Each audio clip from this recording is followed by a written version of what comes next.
Yeah, bees to the box, getting up and running. I want bees to the box, getting started from scratch. Make no assumptions about whether you bought your equipment or not. Don't take offense if you bought it and we tell you something different. We'll get past that. We'll do an installation overview. I'm going to take you through all this equipment that I brought and answer whatever questions, of course. We'll follow this session by build up to a full-size colony and mite monitoring. So you know I'm not going to talk about that today. Which somebody already came up and said, I'm a second-year beekeeper, are you going to talk about that? And I said no, and she said okay, thanks. And she left, which is okay by me. At the end of the section, question mark. This was built as two separate presentations, so forgive if someone's redundant. These are the things that I'm going to talk about at a high level. Where you're putting your stuff, be a good neighbor, how to get your equipment, how to buy your bees. I'm going to say some things that are actually probably unconventional. I didn't say this before, but if you look, it's partially cut off. That is my logo for the Beekeepers Corner podcast. I do a beekeeping podcast. The majority of this content was harvested out of my Getting Started in Beekeeping guide. I'm going to work over the year to build a full how to do this for other people besides Northwest, but I'm partnering with Northwest to deliver this program. So when I talk about certain things, anybody from the club can feel free to yell at me if I don't align with them, but I'm going to give you some of my personal opinion because I'm used to giving answers to people and I want to keep it doggy, ducky, horsey. So I'm going to limit your options on some things just to clear the clutter. I could tell you about this great and wonderful beekeeping suit that you could buy from Italy. I know about them, but I'm not going to talk about that today.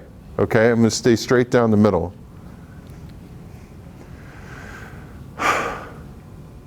What I'll do is I'll give you some advice, insights about the thing. You can ask whatever questions you want if you've heard something, and then we'll give you what the actual advice is. Go do this part, okay? Be a good neighbor. This is obligatory. I don't know how you are with your neighbors. I have a great relationship with all of ours. But if you don't have good neighbors, and you tend to have a small yard, and they see bees, literally, doesn't matter whether you have a huge yard. I know people who have big yards, put bees in it, don't like their neighbor, blows up, right?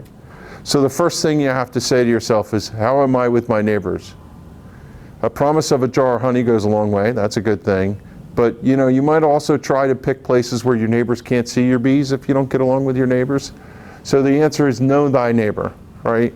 Be a good neighbor and do the things that we tell you to try and prevent any impact to them. If your neighbor next door tells you that their daughter is deathly allergic to bees and has been on death's bed, maybe you really need to consider your options and put your bees on somebody else's property, not yours. There is a guideline to keeping bees presented by the state. The state, for some reason, in their infinite wisdom, I'm talking about the New Jersey Department of Agriculture, took this really nice list of things, had their attorney review it, and then took it off their website, and it was a very practical guide, and it was out there for a long period of time. Now they have one, and it's like 5 sentences, and it's not very good. What we're going to do is we're going to give you our own, theirs, guide back and ask you to follow it, okay? It has things like how far away from your property line you should be, how many bees you might want to put on your property. That being said, this Wednesday, the New Jersey Department of Agriculture is going to propose new beekeeping regulations for the state of New Jersey in Ewing, and a lot of us are going there because there's some good and some bad in that. So there may be new rules that we'll bring to you later to follow on this. But the key thing to keep you out of trouble is don't put tons of hives on your property if it's not big enough, and make sure they're far enough away from your neighbor's property lines. We want you to start with 2 hives. If you were sitting here today going, I'm only planning to buy 1, let us try to convince you to go get another one. The reason being is you don't know what you're looking at. And when one hive starts, if you got a queen that was a dud and you're looking at it, you may not be any the wiser. If you have 2 hives, chances are 2 duds is not likely going to happen. This one over here is going to town and that one over there looks lackadaisical. You can't tell that without it. And then how do you fix this hive? Maybe you use resources out of this hive and put it in that hive to correct the problem. The other thing is, look, you have a 100% chance of losing your hive if your hive dies. If you have 2 hives, you have a 50% chance that you'll probably get one of them through, right? That it's about math. We do not want you to start with 5. More is not better. 10 is certainly a no for a new beekeeper. You'll get overwhelmed very quickly. One of the key things is, I don't know about you, but I have a day job. And you want to make sure that you allocate enough time, and the more hives you get, the more responsibility you have to take care of them. So keep it to 2 to start. When you get good at this, feel free to make more. We want you to be a beekeeper, not a bee haver. It's a pretty common term, right? But the key to this is, we're going to give you a plan and we anticipate you're going out and doing inspections and that you understand what your brood looks like or your frame, right? And what the nest looks like when you pick it up. You have to invest in it. It has to be managed. This is like livestock. It's not the simplistic put them in a box and they live, right? I like that. They're not lawn ornaments. Some people love copper roofs and they have no idea how the heck their hive works, right? You have to prepare for a lifetime of this.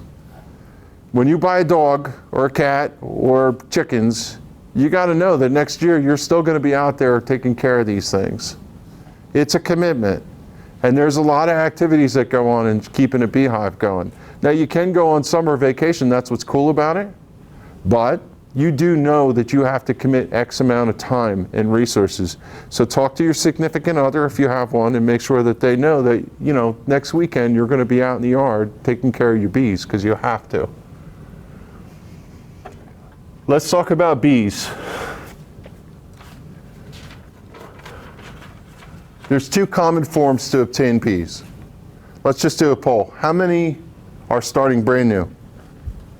How many have ordered bees already? Okay, most of you. How many are going with packages? Most of you. How many are going with a nucleus hive? A handful. Okay. I just needed to understand that so we speak. A package is literally that, a package. Looks like this thing. Comes with bees in it.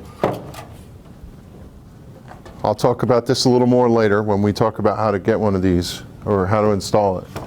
That box over there, the cardboard box, is a nuke box. They're usually made out of wood. That one happens to be cardboard. This is how you get bees. Now some of you might go, well, I'll get a swarm.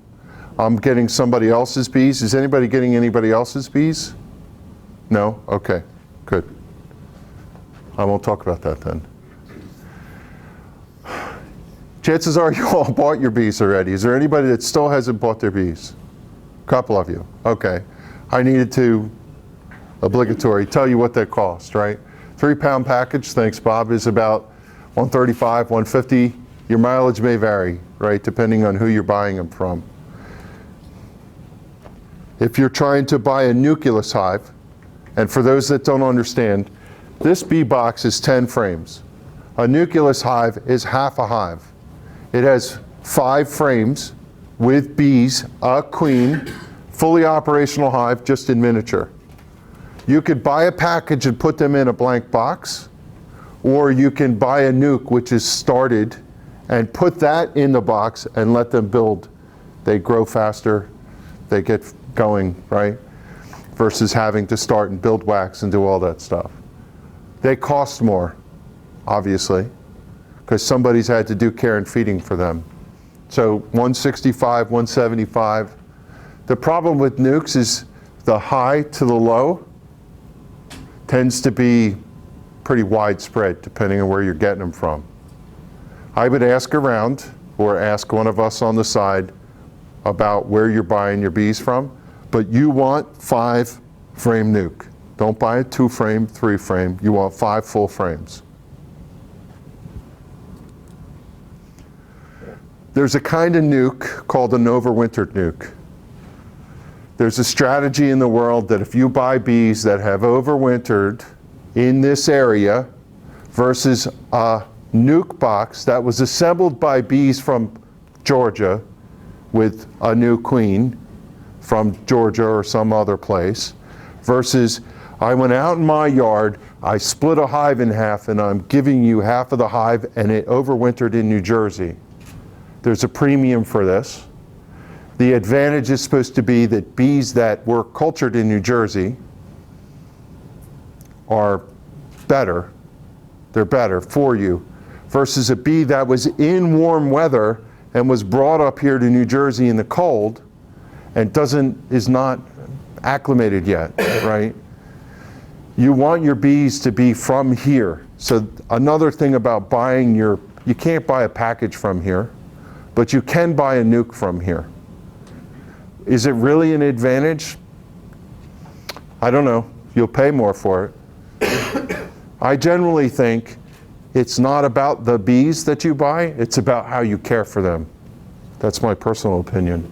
I will say that you want to use somebody who's been in business for a long time, has a good track record, and if they're making their own queens, knows what they're doing, right? And again, you could talk to one of us on the side about that if you have questions. There's all kinds of bee types. Italian bees, Carniolan bees, Caucasian bees, Russian bees. I say to you, it doesn't matter. Just buy bees. That's controversial. Some people will swear to you that certain types of bees that you buy, hybridized bees, right? They are ankle biters. They are hygienic. My answer is if I talk to anybody who's selling bees, they'll tell you that they're sourcing their queens with these traits already. Now, you can go somewhere and buy a Minnesota Hygienic. It's a brand name. What you get from that is a bee that has been certified by the seller to have the traits that Minnesota Hygienic people say this bee will do, right? You guys don't even know what that is, so why are you worried about it? If you get a queen and you put her in your hive and then she cultures more bees, she's intermingling with everybody else's hive. Unless they all have Minnesota Hygienic or Purdue ankle biters, you're diluting the stock right away. I think it's too fussy for new people to worry about strains of bees. If you get a package from Gardner in Georgia, he's already doing his best to source good queen genetic material because he doesn't want to sell crap. So I'm not going to tell you don't go get a special queen if that's your bent, right? What I'm telling you is you don't have to. Good enough is perfect. That's one of my favorite things. Good enough is perfect. Transport and install. I don't know whether you're getting shipped literally to your house. How many of you knew the post office will deliver your bees to your front door? Yeah, they will. They've been doing it forever. Or you go somewhere and get them and bring them home, right? You have to know what this means. And we'll tell you how to install, give you an overview of that. Yes, there are races of bees. Yes, there are bees selected for trace. Yes, they come in different colors. Black bees are always said to be Carniolan bees. Yellow bees tend to be called Italian. The really creamy looking ones are referred to as Cordovan. The fact of the matter is it's just how that bee went out and met whoever she met, and that's why she ended up the way she is. And the trait came out that made her the color she is. There's too much emphasis on that. So your mileage may vary. Just buy reputable bee supplier bees. Don't go down to Cousin Vinny on the corner who decided he was going to keep bees last year and he's going to sell you a nuke, and you get a box that has 2 frames of crappy bees and you have no idea how his queen is mated. You want to go to someone who's on a website for New Jersey Beekeepers Association and get your bees that way. If you wanted special shiny bauble bees, you're probably too late because they're in high demand. There are people who still buy that stuff and they've got all the orders and you can't get them anyway, so don't fuss over it. Next year, if you want to try a certain race of bee or certain genetic strain and you're going to add more hives, you better plan in the winter time, okay? I will go back to this point. The difference in most cases, the beekeeper, not the bee stock you start with. So go to the New Jersey Beekeepers Association page, go to resources, and you will see everybody that sells bees in New Jersey if you haven't bought your bees yet. You can also, I guess, buy from major bee suppliers like Man Lake and others. I even think you could probably go to Tractor Supply this year, right? Am I right in that? Anybody? I haven't been in our Tractor Supply. Yeah. So how about that? I don't know where they get their bees from. It's your personal preference whether you do a package or a nuke. Packages are perfectly fine. They really are. You know, you have to consider how much money you want to put out, how fast you need to have your bees build out, which really is not relevant, where they're coming from, whether you could get them, the timing of your being able to go get them, things like that, right? It's not right for us to tell you who to buy from. I really can't. Me, Kevin, I'm taking my Northwest hat off and I'm going. I know from experience in this area, 2 people who sell bees, Stan Wazatowski at SNF and Grant Stiles, are very well known. And they do a good job at it. And I personally have bought bees from Stan. Now I'm going to take my personal off and go to the New Jersey Beekeepers website, because there's others in this area that sell bees and they're fine too.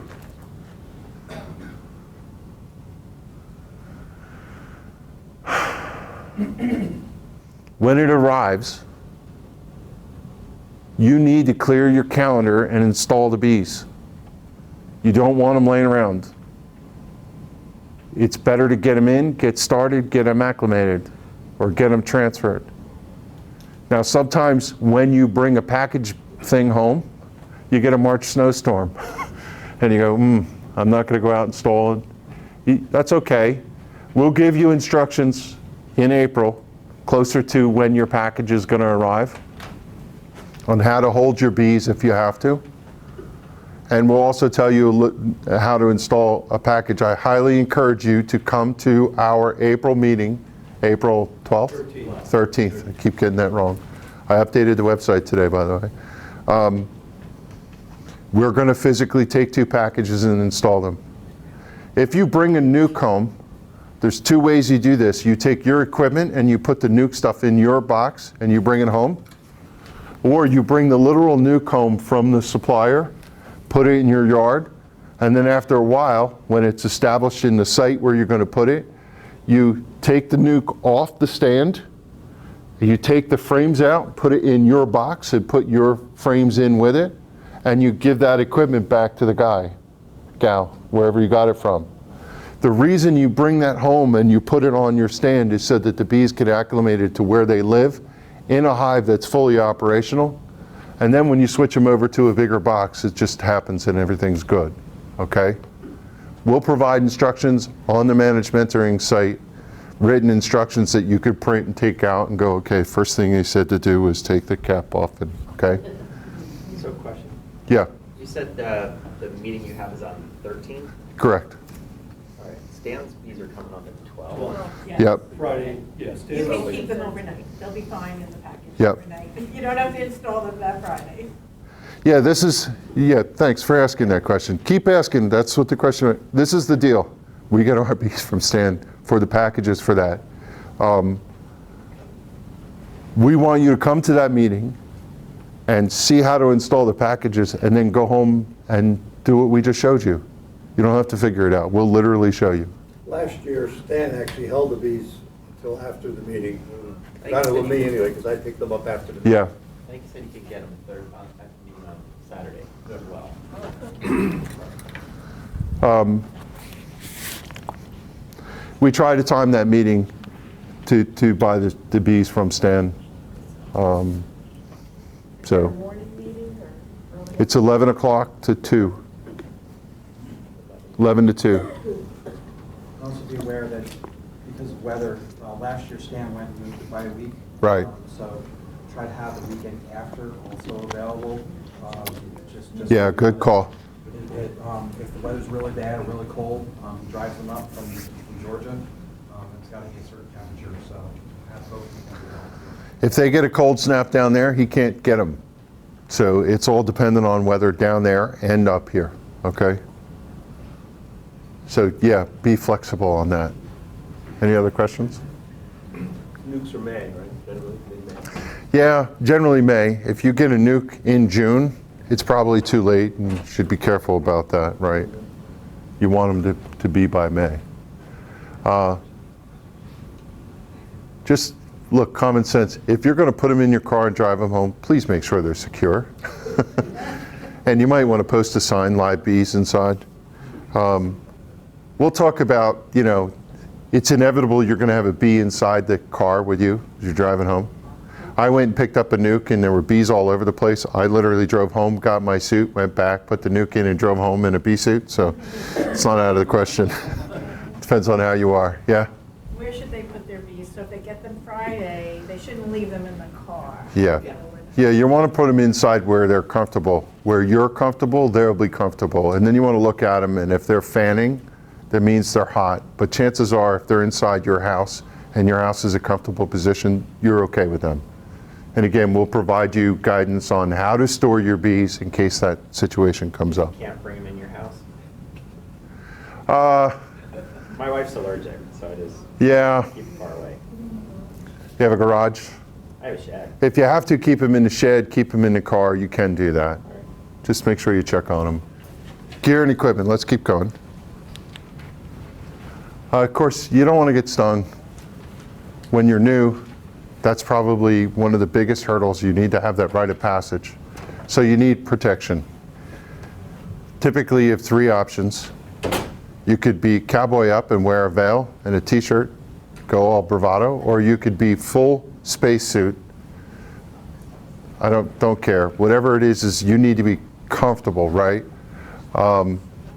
The big thing about being comfortable is we don't want you to rush. Working with bees is a ballet. You need to be zen, right? If you're rushing, slamming, crushing, you're releasing alarm pheromone, which means attack the beekeeper, and you just don't want that. You need to know what you're doing and work very methodically with what you do.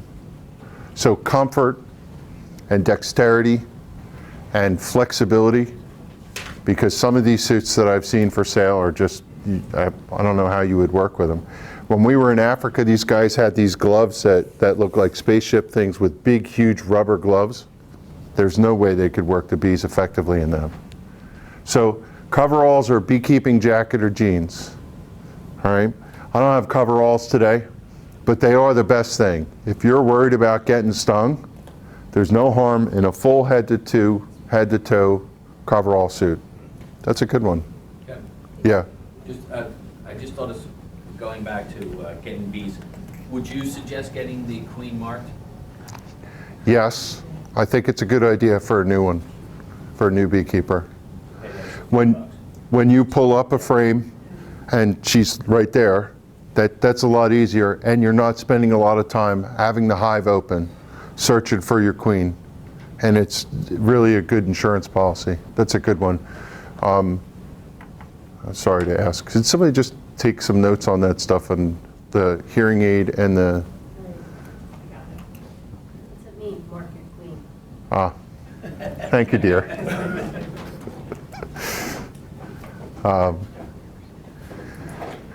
Your queen can come with a paint job.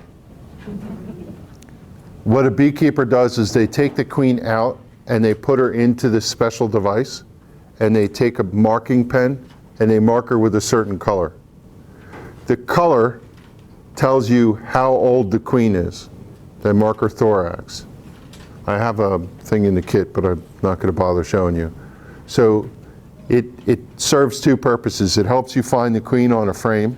It also indicates to you how old your queen is, meaning if it's green, it's this year's queen. If it's red, it's last year's queen. You don't have to study on that right now, we'll tell you.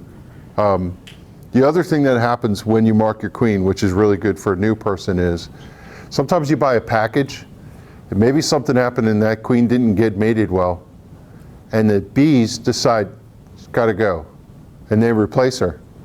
If you pull your frame up and you see a queen running around and she's not marked, then you know that the queens did a supersedure, which is a replacement.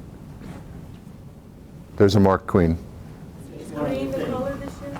Yes, green is the color. Green is the color this year. So there's a color convention every 5 years, and it goes around. But the other thing I wanted to mention is some people will mark their queens white every single year, okay? And that's because some people are colorblind, okay? So if you get a white queen, you don't know what year she was, but don't be surprised if you get one. And it's a green year. This is a beekeeping jacket made of canvas. You can buy a jacket with or without a veil. This one zippers off. Some of them just have a straight collar. It affords perfectly fine protection. This thing can get very hot in the summertime. This is a new, I say new, it's old by now, type of one that's a 3-layer mesh.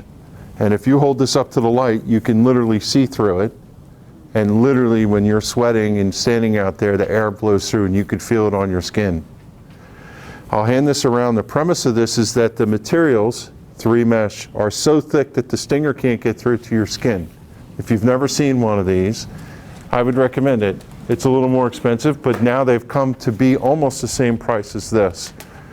Yes, you can get stung through these. Scott Philip Brown, if you're still in the library, would you please come back to circulation? I've never been stung in one of those, in that one, for whatever reason.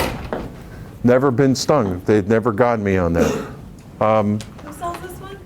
That one happens to be from Dedant. Everybody sells them now. The original was Ultra Breeze, and they make a very good one.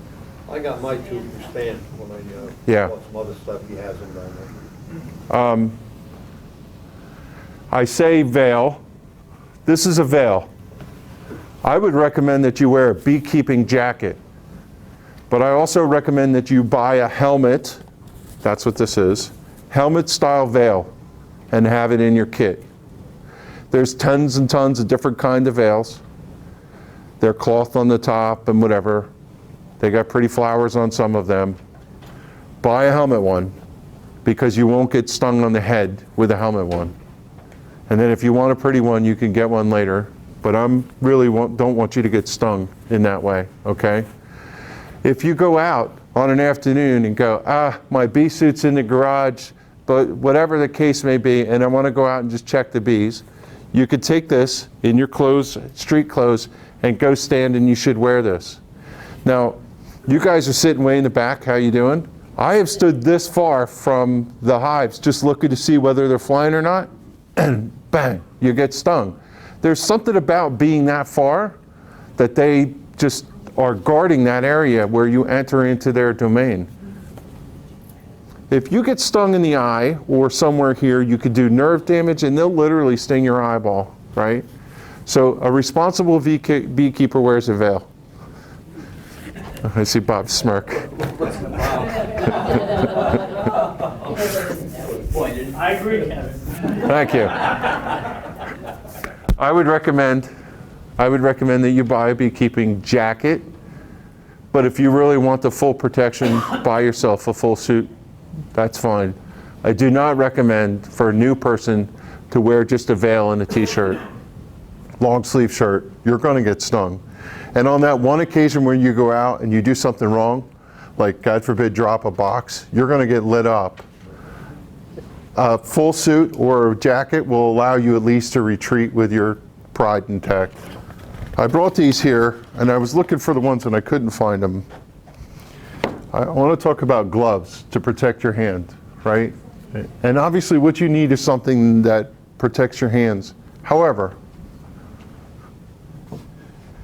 these gloves, well, these are borderline, but I'm telling you, they're really super thick. Your fingers don't bend.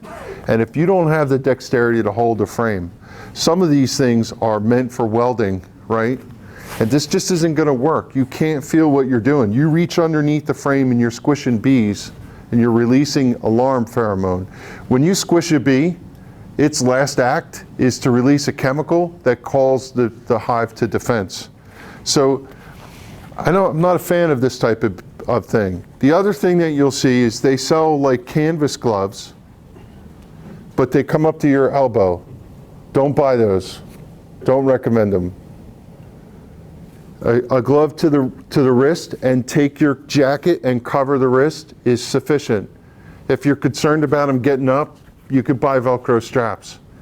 But what you find when you have those, and I have some of them when I first started, that come up to the elbow, is they just don't work well. You can jump right to something like this, which is unorthodox. This is a pair of dishwashing gloves. It does provide protection, and it also gives you dexterity. Make sure you buy some that fit. I still recommend you probably start with a cloth beekeeping glove. That's the first thing you should try. The other thing that you should have in your kit is this. This is not latex, it's nitrile. And a nitrile glove, people don't like these. Can you spell that? Yeah, N-I-T-R-I-L-E, nitrile. I'll hand these around, you can look at them. The benefit of these, and I don't know why that's the case, you very rarely get stung wearing these. The bees don't like the texture of them, and therefore they don't attack you on them, is my experience, okay? The other thing is these tend to be a little more sturdy. They don't break. And if you're like me, an office worker, and you go into work and your hands are all dirty from propolis or whatever, it protects and keeps your hands clean. They do provide protection and dexterity. Can you get stung through them? Of course you can. But I think they're a good option for you to choose. Ideally, what we want you to do is to get to be gloveless. I don't want you to start gloveless, because when you get stung on the hands, especially the fingertips, it's really painful. Until you take a couple stings and develop a little bit of immunity to swelling, you probably want to make sure you protect your hands. Do the nitrile gloves also work when you're working with the chemicals for the mites, like the mite strips and Yeah, they're chemically rated, but I don't honestly want to answer that question because I'm not 100% sure. You know, like I said, when you get stung on the fingertip, and it's almost always your index finger, when you're typing at work the next day or at home, it's really painful and it sucks. So gloves are a compromise though. Eventually you want to be able to get to be hands-free. The other thing about being, or glove-free, the other thing about that is you tend to take your time before you reach under a frame, right? And you kill less bees. When you know you got more skin in the game, literally, not all gloves are the same, right? There's full leather, canvas, kitchen, nitrile, whatever. What you want to take it, you want just enough protection, but you need to be able to bend your fingers and pinch. I think leather or canvas gloves are a good choice with the right material. Nitrile, good intermediate choice. Do the hand ones, not the elbow length. And I would really encourage you to have a nitrile box like I have in my kit. How many of you bought all your equipment already? Okay. Go with it. What I'm about to tell you may change your mind. Don't worry about it. Okay? These boxes are standard dimension. I do talk about, and if anybody came to the one meeting, the frame game, right? The one thing I would encourage you to do is get your equipment. So I'm just going to go through, what is it, right?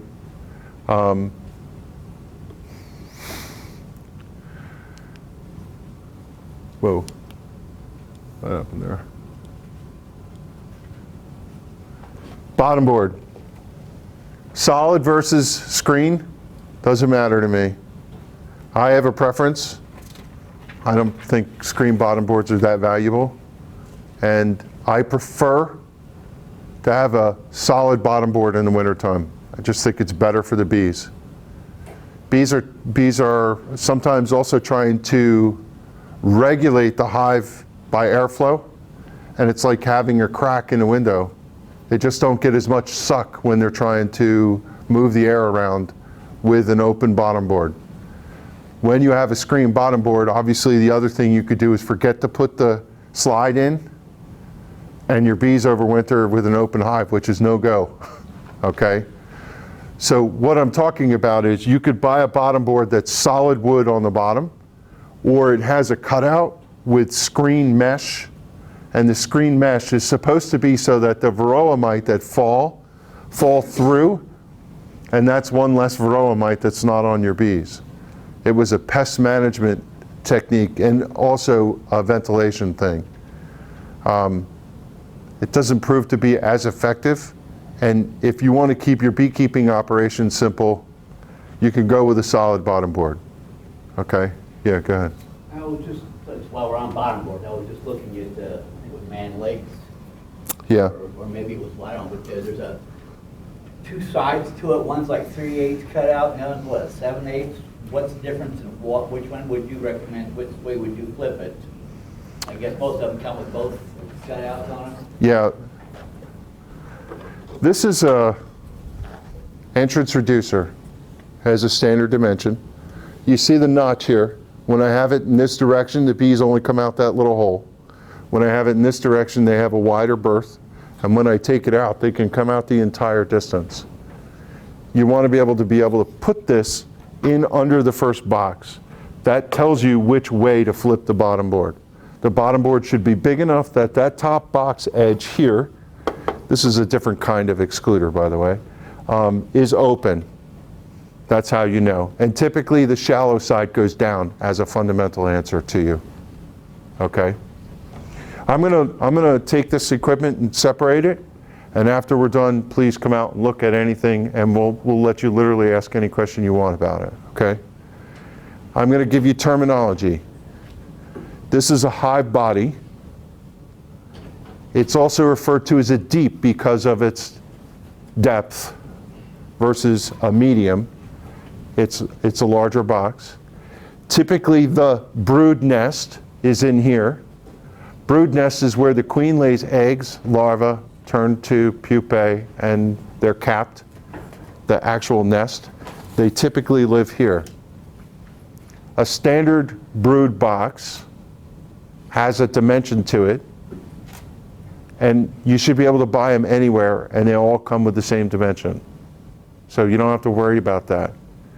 However, the frames are a little bit different. We'll talk about that in a second. This box, you could see it's shorter, is called the medium.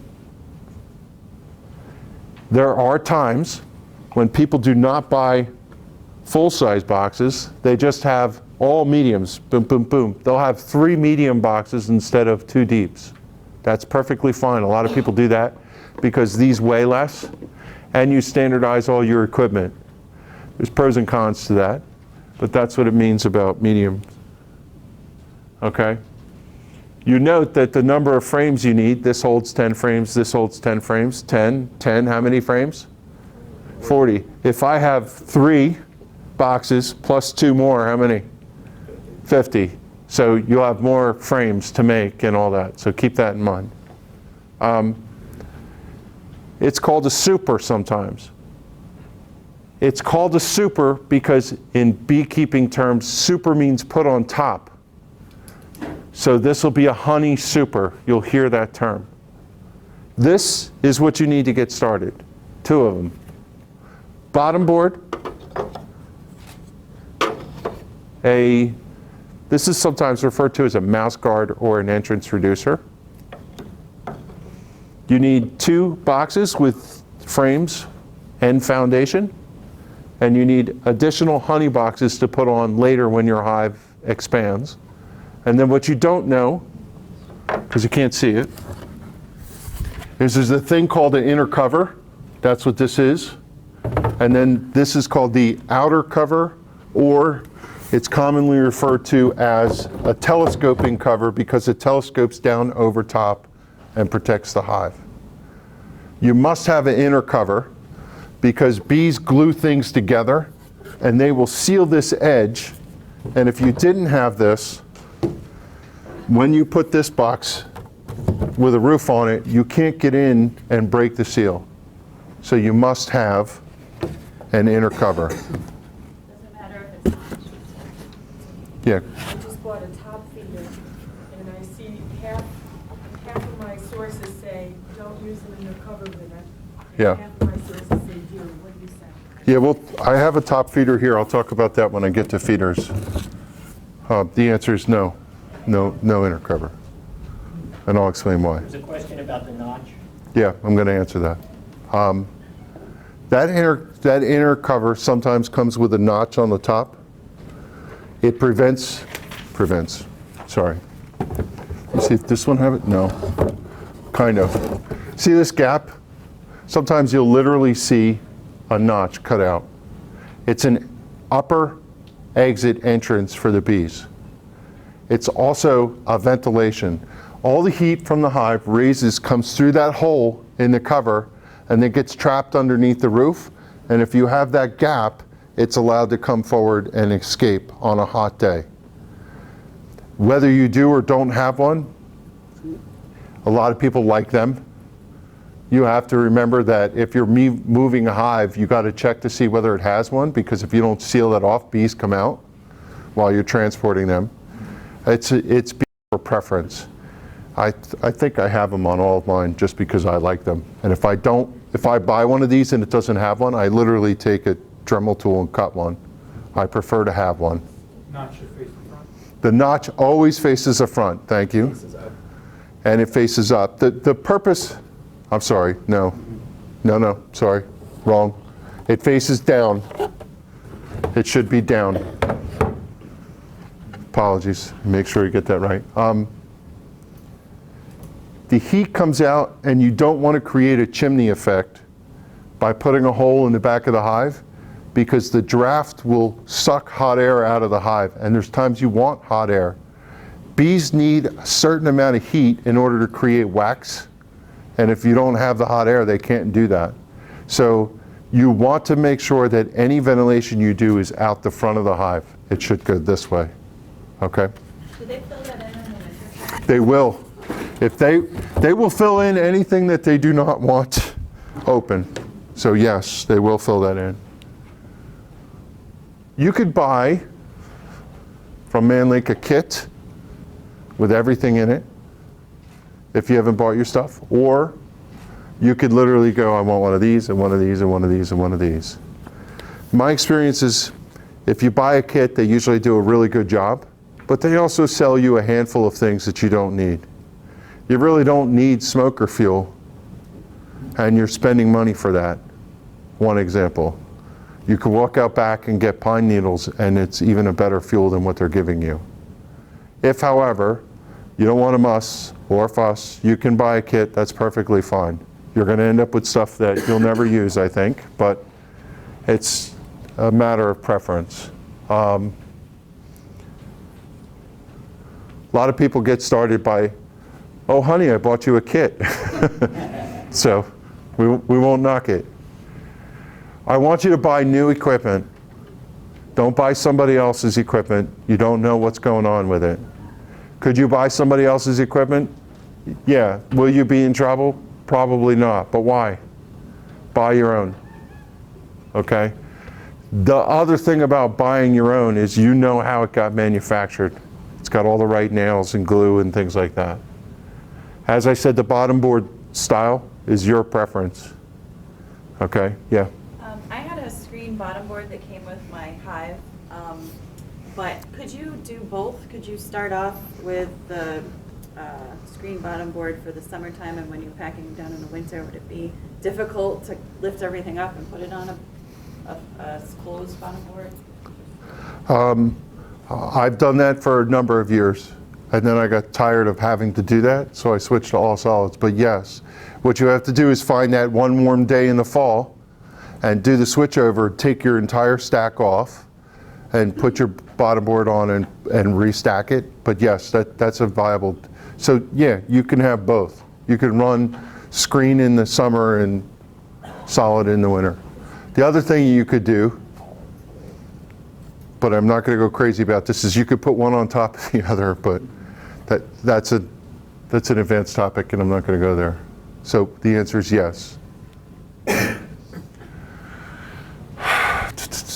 This is going to chap a lot of folks, I think.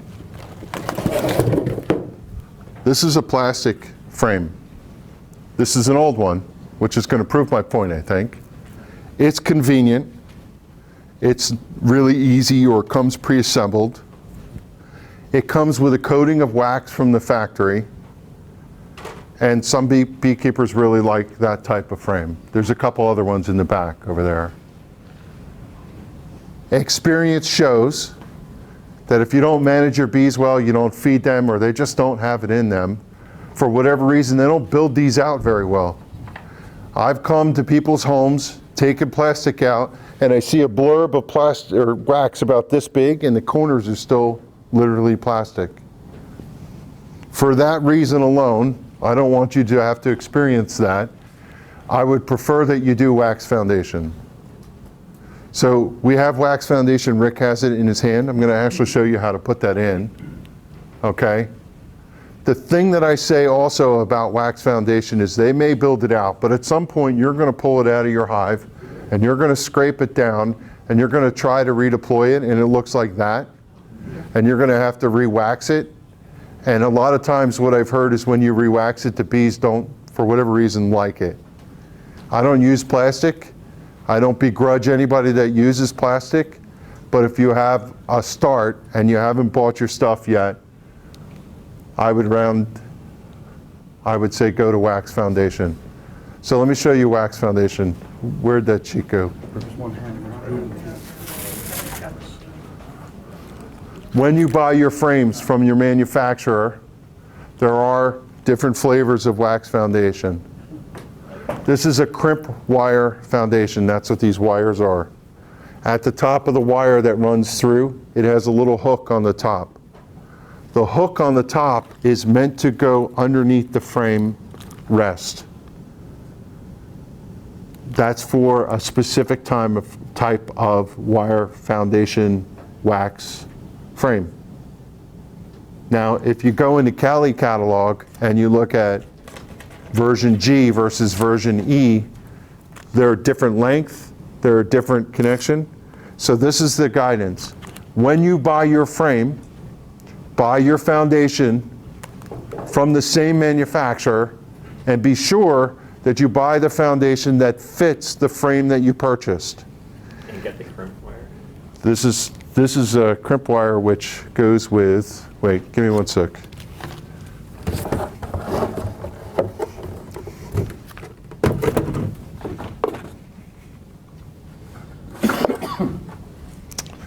If you look at this frame, there's a wooden rib right here.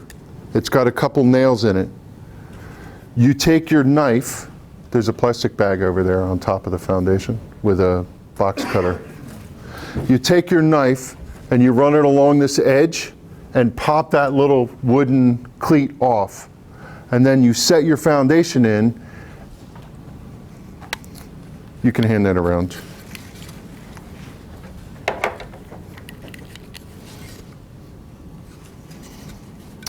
If you look at this frame, I'll hold it up real quick. This side's solid. There's no seam.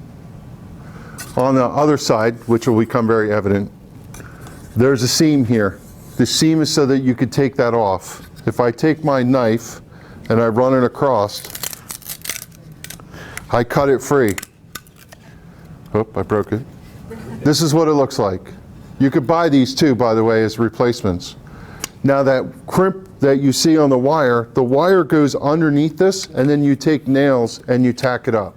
So when you look at the frame that's assembled, you'll get it. And I'll hand this around so you can look at it. Okay, yeah.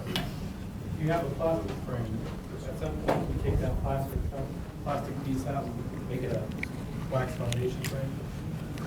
The problem with that is they're not designed, they have channels that the wax or the plastic sits in, and they don't convert to that type of frame. So use your plastic, and then in 2 years when you're going to rotate out, if you agreed with me and you want to switch to wax, then buy new frames. Or you'll have to figure out a conversion. You can, but yeah. Well, we were putting ours together, we noticed that sometimes we like ripped the foundation a little bit, or it was a little. Yeah. Is that okay, or should we do something? That's okay. Look at that one's got a hole in the corner. They'll fill that in. Okay. Okay. The one thing that I will say to you is this is a red flag. If I put this in my frame and for some reason it has a cup to it like this, something's wrong. They should be flat. Now look, they'll always lean to the left, the right, or depending on how you've had them stored, right? But they should not be curled at the wire. That means you have the wrong foundation, okay? And you should do something, because if you have a frame that has a curl in it like this and you put it in your hive, they're going to build comb unequally between all the different frames, and you're going to just have problems forever. Bite the bullet and fix the problem, whatever it may be. And chances are, you didn't follow what I said earlier, is that you somehow got the wrong foundation for the frame that you have. All this foundation has to be is a 1/4 inch deeper in order to get that curl, and it doesn't fit right. That's why it's imperative you buy your foundation. And this is another thing. Shame on me, I didn't do it. Whenever I buy my frames like this, I literally write, all my frames say BM on them. That stands for Brushy Mountain. I know I bought my frame for Brushy Mountain. 3 years from now, when I go to replace the foundation, of course, Brushy Mountain just went out of business. But Man Lake or Better Be or whatever, write the name of the company you bought it from in the year, okay? Or come up with some sort of scheme. That way, when you go to replace your foundation, you'll always know. Does that have a special name because that little piece comes out? Is it a notched frame? Is that what it's called? This type of frame? Yeah, does it have a special name? Wedge. A wedge top, yeah, thank you. I was trying to summon that from the depths and it wouldn't come. It was right there. So I recommend you please start with wax if it's not too late. What are the holes again? I'll talk about building frames later when I talk about building boxes. I tried wax frames and I found sometimes they melt. They melt. Really? But they didn't have wire in them, but they just kind of melted away. I put them on the top of the box and it was hot there. Has anybody ever seen that? I've never seen that. Top of the box? No, I mean I put them on the top super. I have never seen that. Usually the bees will climate control every box and you should never run into that problem. So that's an odd occurrence. So just confirm, wax on all of it or just for the supers? I would do all wax, top to bottom, especially for your honey. Yeah. If you're using plastic frames, they should be changed every 3 years? Hey, I didn't want to go crazy on this, but I'll answer the question. Whatever they're bringing in accumulates in the wax. Wax is very absorbent. So if they're bringing in nasties, in time your wax is going to get loaded with nasties. It's a good practice to rotate your frames out every once in a while, just to clean the nasties out that they may have accumulated. So the answer is yes, you should rotate your frames out every once in a while. What they say is after a period of time, maybe you take 3 frames out, 3 frames out, 3 frames out over a succession of 3 years, or for the third year, and you eventually rotate everything out. That's the way they recommend you do it. I will tell you that not all frames get built the same by the bees. Sometimes they build a ton of drone comb on your frame. So what I tend to do when I do my inspections is I look at the quality of a frame for a brood chamber, and if I don't like it, I move it to the outside. And in the wintertime, they tend to cluster in the middle, And then in the spring, I come and I pull those frames out, and they're the first ones that I get rid of. I had a question somewhere. No? By rotate out, you mean throw away? Throw away. Okay. That's what I mean. Okay. The wax, not the frame. The frame is obviously reusable. I am going to move a little faster here, looking at the time, sorry. Here's what you need. You need a hive tool. Regular run-of-the-mill hive tool. I am going to share this one preference. I like the Easy Pry, but this one's perfectly fine. You need a medium height smoker.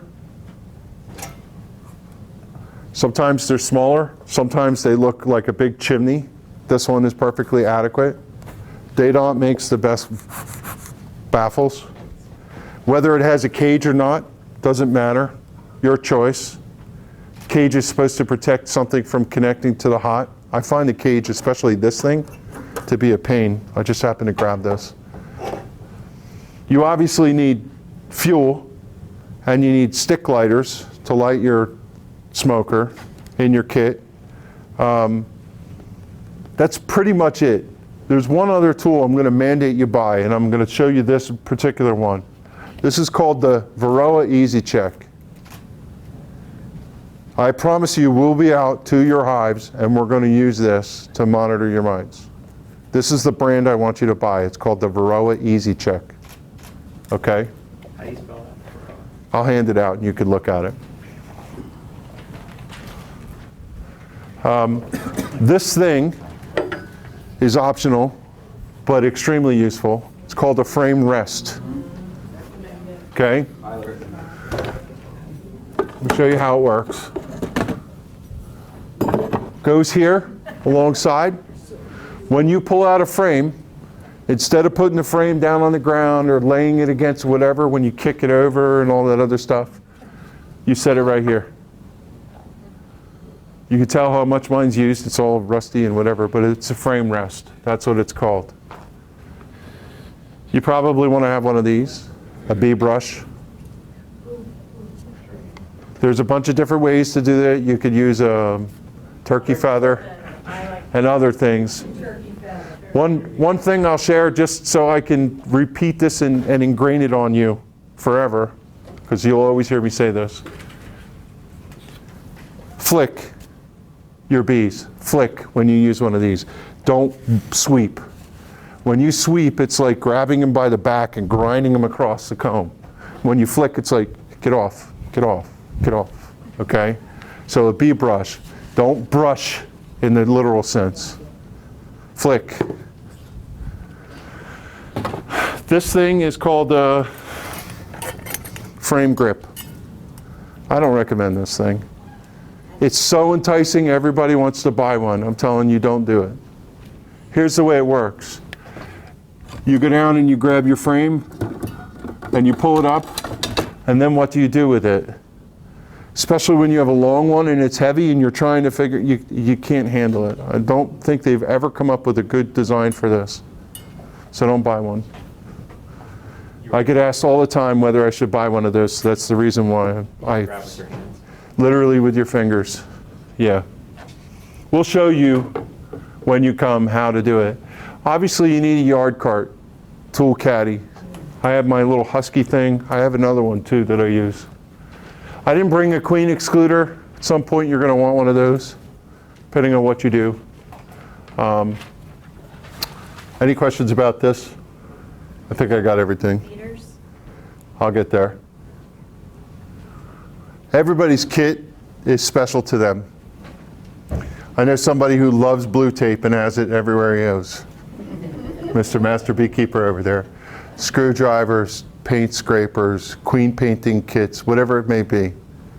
I do not begrudge you the fun at Christmas time to go pick fun things out of the catalog. Have a blast, right? We'll send you a list of all the things you might want to have, or you could take a look in mine. Yeah. One thing. Yeah. By the way, my name's Jim Schmalz. I'm the president. One thing that I recommend in your bee kit, and this was recommended by my physician when I was having my physical, we got in a conversation about, I'm a beekeeper and, I work with honey. And her first question was, do you have an EpiPen? I said, well, no, I'm not, allergic. So what if you have somebody near your hive that is allergic? You should have an EpiPen in your kit. So that might be something you want to discuss with your physician. Where do you get it from? They have to prescribe The it. prescription. It's prescription only. They're going to prescribe it to you. Yeah. My EpiPen, it ended up costing me, I guess, $35 through my insurance. Yeah, they're not as expensive. And the whole thing is, if you have somebody around your hive, you have nieces, nephews, Bob. whoever. By Feeder? Yeah. They come in a pair. Yes. Interfeeder? Right. And there's a practice 20 minutes later, you got to pet them again. pen in it too. Thank you. Yeah, it's a good thing to have in your kit. Jim, how long is that going A year. I think a year. I'm going to talk about feeders. I don't know where the name came from. This is called a division board feeder, interfeeder. You put it inside the hive. It lays just like a frame. You'll have to pull a frame out to put this in. It has a hole, and in the hole is a plastic ladder style system that the bees can cling with their feet and walk down. When you fill it with liquid, the bees walk down to the liquid level, take a drink, and they come back out. Sorry, they drown bees. It's just inevitable. Bees go in there and they fall off and drown and whatever. So when you have these, you have to look every once in a while and clean them out. You use this type of feeder in the beginning, so you're going to need some, to feed your bees. When it's cold outside, you can take advantage of the heat the bees make in order to keep this liquid warm enough for them to take it, because they won't drink cold sugar solution. And you'll hear us say when we get to next session about feeding the bees and how to mix feed and all that other stuff. There's two examples of feeders here that you put inside the hive. You can come look at these in a bit. Was asked about a top feeder. This is a top feeder. There's two different kinds here. Inner feeder, top cover feeder. Okay? This one is made by Man Lake, right? Man Lake. This is the feeder you want. I don't care where you buy your feeders and your equipment, but buy Man Lake when it comes to this. The goal of this thing is when it's hot out and you want to feed a lot of liquid, this is it. You literally can pour a gallon on either side. The bees come up through this middle hole and then they walk down the screen to the liquid. And they'll suck down gallons of liquid in a day if you feed them this way. So you're going to need to buy one of these for every hive, and you should probably consider at least one of these for a hive or a handful of these. Yep, you need them both. You wouldn't have both of them in at the same time? No. No, you use this one for a lot of feed during warm weather. You use this one for reasonable amount of feed in colder weather, or if you don't need to feed a lot. There's a term called dearth. When you get to June, July, sometimes into August, it dries up in New Jersey, the creeks dry out, creek beds and whatever, and you may need to feed your bees or give them water. You always give them water. You would use this to feed them in that case, or that, depending on what they needed. Okay? There are jar feeders. It's an upside down mayonnaise jar with a contraption that fits on the bottom that you slide into the entrance of the hive. Don't buy them. You'll see them in the catalog referred to as a Boardman feeder. You could use them to give water to the bees, but if you're giving sugar water to the bees at the front entrance, you're enticing the rest of the neighborhood to come and rob your hive. And they just generally don't work very well. They're small in volume, and I don't need to explain it any further. Don't do it. Yeah. Did you mention that when they're using the interfeeder that it's replaced spring? I did. Yeah, did everybody hear her question? 2 frames or 1 frame? Oops. It's usually 1 frame. However, when you pull 1 frame and you put one of these in, man, things are like really tight in there. So sometimes people just pull 2. And then you're running basically an 8 frame. And just I don't know if you have it later, but does it go on the bottom or the? Usually it goes in right next to where the bee's nest is. So, The base. yeah, in the bottom box typically. Especially, well, when you start, you're going to start with one box, so it's going to be in there. In the future, you're going to need some more stuff. Inevitable, right? You want to harvest honey, you need equipment for that, right? So you'll need extraction equipment, uncapping tools, bottles for honey, things like that. We're going to have the mite conversation and the moth conversation and some of the pests that you have to deal with, so you need that equipment. I'll be with you in a sec. So you need treatment products, you'll need traps, you'll need wax moth repellent storage and things like that. Give me one sec, Ida. I would recommend at some point that you're probably going to want other equipment. You might need more honey supers. You might want nuke boxes for management practices. You're going to need an escape board, which I'll explain to you what that is later, but that clears the bees out so you can take the harvest for the honey, okay? Or you could use a fume board or other things and other stuff. So go ahead, Ida. New beekeepers should not expect to get honey their first year. Okay, just don't expect to be taking honey this year. They need to build up the wax and get ready for the winter, and there's not going to be honey for you. It's all going to be for them.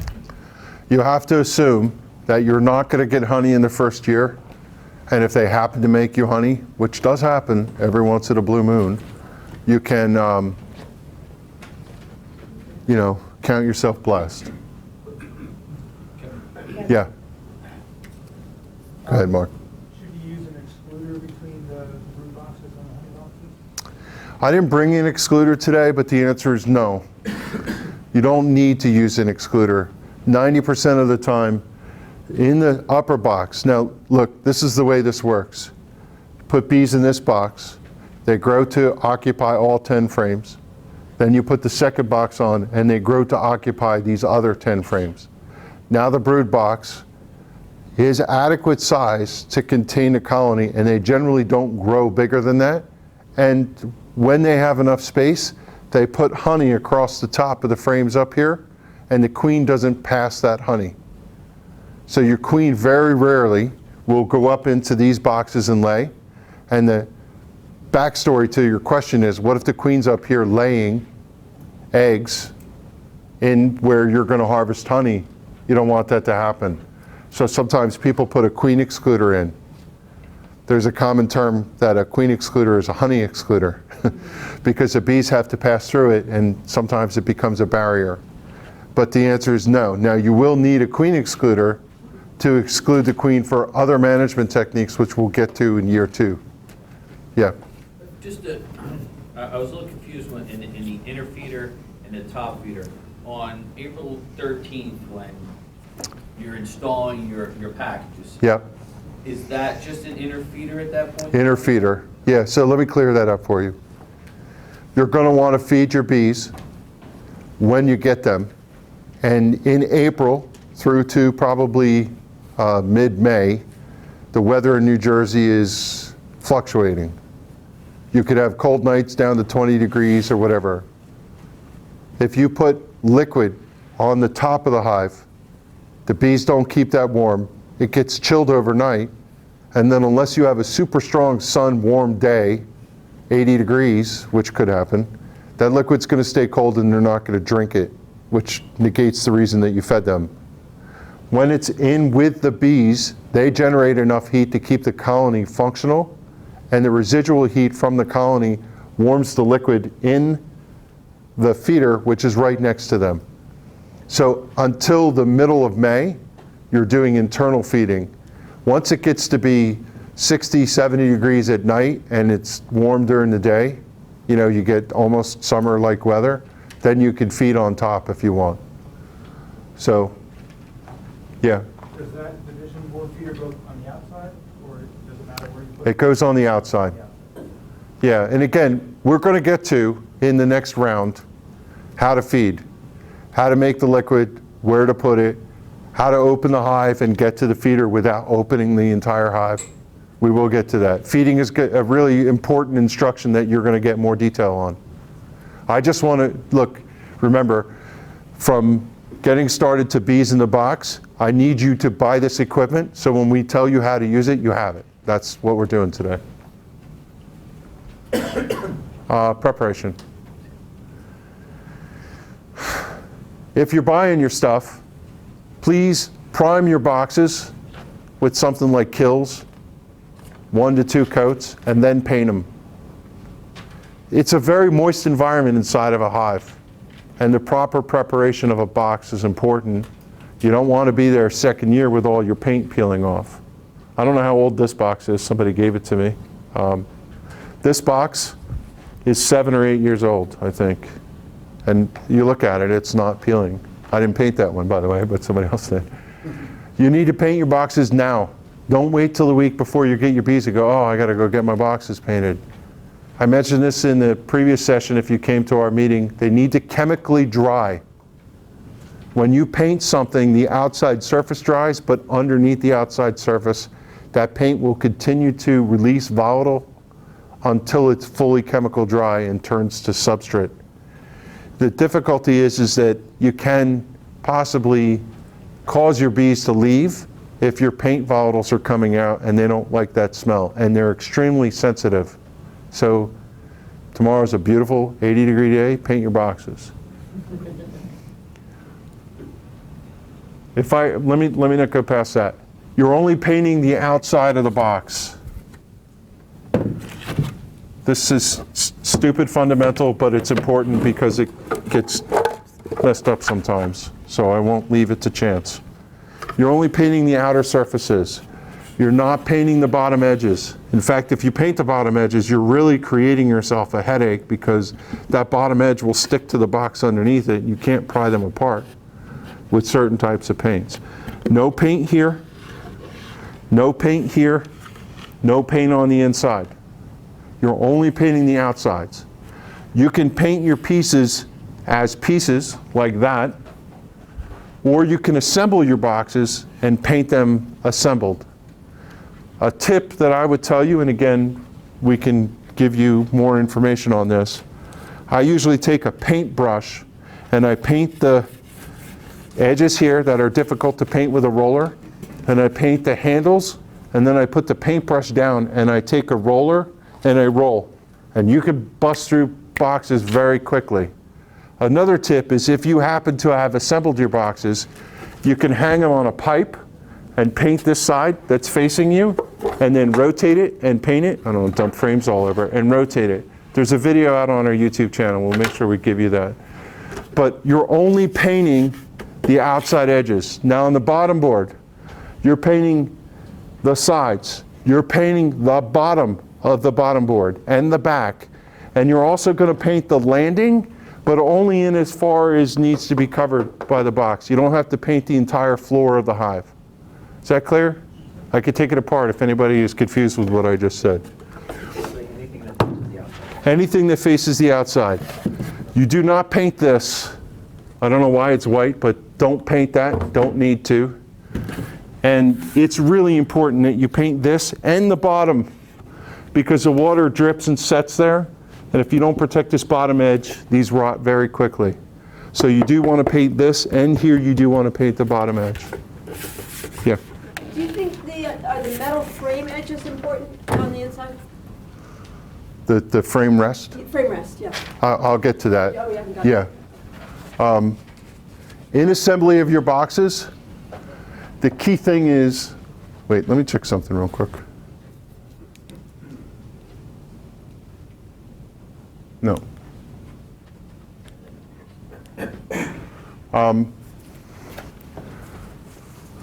This box has got screws in it.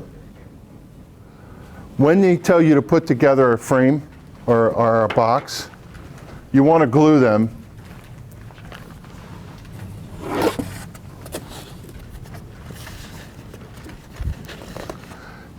Outside glue, tight bond, type 2, not type 1, as an example. So when you pick up the package and read it, it should say exterior grade glue.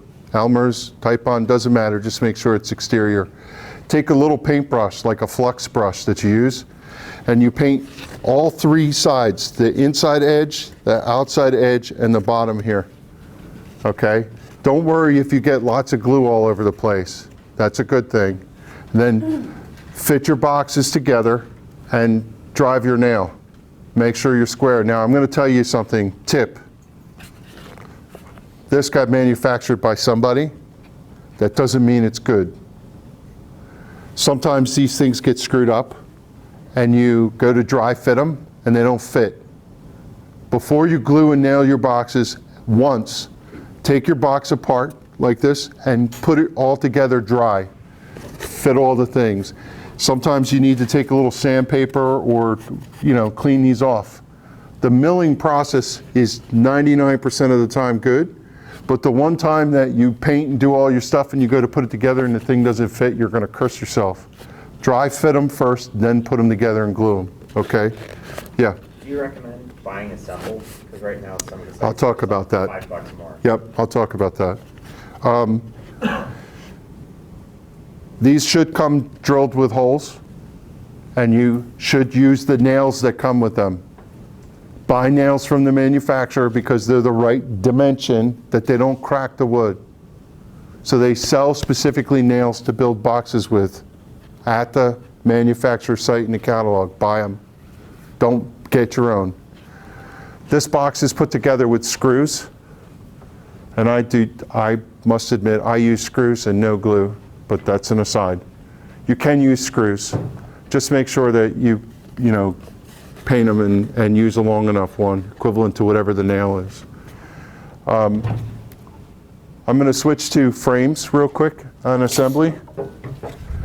Frames, these are pre-manufactured, so to answer your question, there is no sin whatsoever in buying pre-manufactured.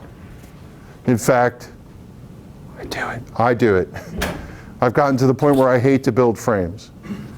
These are stapled by the manufacturer, but if you're building it, you should use the nails in the right way. The key thing is when you're building them yourself, you want to put a nail, side nail, going this way through the frame. The point is when you get on your hive tool and you try to pry this up, you don't pull the frame apart from the sidebar. So do not forget that and glue these two. But yes, by all means, if you can afford it, you could buy pre-made frames and pre-made hive boxes. No problem with that. Yeah, just because like a company like Betterby are offering for... Yeah, especially for frames. After you look, there's a rite of passage to sit in your garage and build your frames, but after the first time, you're like, yeah. Is there a pro or a con to not using paint, using something like a wood stain and a polyurethane on the wood? On the outside? Yes. No, other than longevity. In fact, there's a product that Bob talks about called Eco Wood, which is stupid simple to use. It's a water-based product that protects your hives. It doesn't give you the same finish as paint, but it's completely suitable, so no. The only thing that I would say to you is when you use oil-based products, urethanes and things like that, they tend to take longer to dry, and you need even more lead time for them to gas out. Latex, well, it depends. So primer and paint needs time to dry. Where to paint, we talked about all those things. The important frame nail, spoke about that. Please glue and nail if that's your bent. The number one thing when you build your frames and you're driving at home is it's really easy to be leaning on the box while you're hammering and doing whatever. And then you get done with the thing and you set it on the floor and it goes like this. It's got a twist or it's oblong. Nay. A square, simple carpenter square is your friend. While you're building your boxes, put them down on a concrete floor and every nail you drive, check the square of them and give them a little twist or tweak, whatever they need. As you're driving them, you can actually self-correct boxes that have some twist to them. But the number one important thing is, look, if you build this box and it has a twist, you're going to have a gap here and bees are coming out, right? And you don't want that. So take a little time to ensure that your boxes are flat to the ground, find a good surface, and don't get out of kilter, okay? Somebody asked me about the frame rest. Let me talk about that. This guy right here sits on the inside of the frame.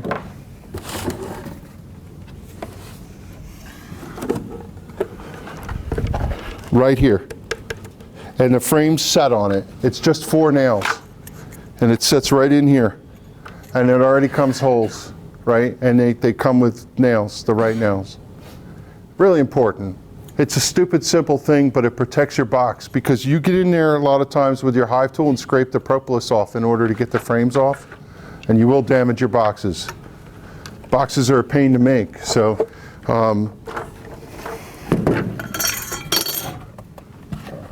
there's what it looks like. Now they have some of them that have little tines that help hold the bees or the frames in place. I think one of these boxes has that. I don't recommend that. I would recommend you get the flat one. That's why I brought this. See the tines? It's supposed to help you space the frames. No me gusta, I don't like. Here, you can hand these around so everybody can look. They tend to be really difficult sometimes to move. I want to pull a frame out and make space and slide frames over so I have room to work. Those things take that away from you. For that reason alone, I'm a no good on that. Consider purchasing frames assembled. There is something called a frame jig, which you might want to look at. We could give you that information. All right, rolling through. We live in bear territory. You might want a bear fence, right? If you've seen a bear on your property, it's inevitable they're coming to get you. You should be thinking that way. Ratchet straps and a weight. Obviously, and this is just not terribly difficult to say. Somewhere in here there's a red ratchet strap, if you would. A brick, cement block, something like that on top, perfectly fine. You don't want a full cinder block. It's going to distort your hive. It puts too much weight on top, right? Something like a patio block. If he finds it, that's good. If not, there's a red ratchet strap that I have. You should take the extra security to ratchet your hive, okay? I think this is the last topic. Around the base, like just Around the whole thing, right around the roof and the bottom, everything. Like ratcheting it to the base, like if you have it on a board. You put it under the bottom board, Under the table. all the way around the entire hive. And if you're on a base, maybe you attach it to the base too. Like I have a hive stand that I make out of PVC. I go around that too. But just literally around the entire stack, roof and all, strap the whole thing down. You don't think the bear's gonna just try to beat up the box? The thing with a ratchet strap is, if you don't have a fence and the bear does get in, there are people who report that the bear gets frustrated with the thing being ratcheted really well, and sometimes they give up. Now you're going to come out and you're going to find your hive knocked over and it's going to be ratcheted and whatever. You have till tomorrow to get it fixed before they come back, but at least they didn't destroy your stuff. If they knocked it over and they got it apart, they're going to rip and tear and shred the whole thing. So there are many reports that the hive strap actually saved the hive from being, the bear couldn't get it. Could a bear tear through it? Absolutely. I'm not saying, wait, let me make this clear. They're not connected. A bear fence protects from a bear. A ratchet trap is the right thing to do all the time, whether you're in bear territory or not. Because if you get a big wind, or I've had deer come over and rub against my hive and knock them over, right? So a lot of things happen. A strap is a good idea. Can I ask you one more thing about the ratchet strap? Is Yeah. it okay to ratchet in both directions? Because I had a ratchet strap around one way, and something came and knocked the lid off, got snow in my knees. Yeah, yep. Yeah, and you know, they have ones like this that have the literal ratchet, and they have ones that have tension ones. I use the tension ones because I find them easier to take on and off. I hate this thing. But, and sometimes when you get to stack high enough, you need 2 of them in succession. Have you picked out, how many have picked out where their hives are going? Okay, good. Look, they recommend full sun. We'll tell you why later, but it has to do with pests.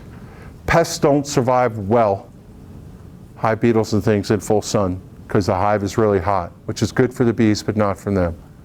You obviously want wind protection, should be dry and high. You want to be able to get into it with a cart, or better yet, a vehicle. You don't want a wet spot, okay? So you need to have water for your bees. A natural water source is all the better. It's obviously you don't want it near living things, and by living things I mean both people, dogs, cats, goats, Horses? bears, chickens, horses, anything. Will they disturb them? Generally not, but why risk it, right? Keep them out of sight from people. You don't want theft, and you don't want to cause undue alarm for anybody who might wig out. It has to get the morning sun. That's the wake-up call, like an alarm. Yeah? Well, what about things like riding mowers and yard work? Yep. Sounds. Yeah, give me 1 second on that one. When you lived at your place long enough, you know where the last place is that the snow melts. That's not where to put your hives. Even though it's the perfect location from an aesthetic standpoint, don't go there. You want it to be dry and not the last cold, wet place, okay? If you're in flood prone, I think I don't need to tell you not to put them there. Do not underestimate some circumstance that's going to require you to move your hive someday. You can't just go, oh, I'm going to move them over there for whatever, right? You usually have to figure out how you're going to move them. So think through this really hard before you finalize your place. The last thing is, don't put them next to your driveway or your garage, because they fly out and they do what we all do. They poop all over the place. And when they poop on your car, you're going to curse yourself. Okay? Choose level ground, or at least something that's manageable. Okay? If you have a really steep hill, I know that sometimes that's what people want because they could make use of it, but it becomes a problem. Get the hive up off the ground on a hive stand or on blocks. Okay? They have to be off the ground. They can't be down in the wet dew. How high? Usually what you do is you get them this high so that when you're working them, you're not bent over. Okay. Cinder block high is usually what a lot of people do. I go a little higher than that. They must face the morning sun. That's the wake-up call. The front? Yeah. Front of it should face, you look where the sun comes up over there, it should be facing that way. Now the sun comes up in different places, pick the middle, okay? I recommend that you separate your hives so that you could work around them and you're not banging others. Now if I have two hives on a rail, meaning two 4x4 posts, and I'm working on this one and I've jostled the other one and they come to alarm, I'm going to possibly get stung. If I have nothing to do with that hive, then why would I do that? Put it on its own stand if you can. If you are putting them all on a single stand, then smoke every one of them and then work this one. Okay? One of the reasons you want to separate them is get them far enough apart so you could drive your lawn through. Okay? Or weed whack between them and work on this one and not disturb the one over there. These are all preferences, right? Kevin, how far apart would you recommend? 4 foot? Mine are far enough that I could drive the lawn tractor through. That's the literal rule. And I do drive the lawn tractor through. And 99% of the time, coming back to your question, you could mow right past them. And if they're on forage or doing whatever, they don't bother you. Every once in a while, though, that vibration makes them mad and they'll come to alarm. So if you are mowing, wear a suit. Okay? If you're weed whacking, you can almost always get around the side, the back, and the side. But when you get to the front and you start cutting grass, that smell of cut grass and the grass flying disturbs the bees, and it upsets them sometimes. So wear a suit when you're doing that stuff.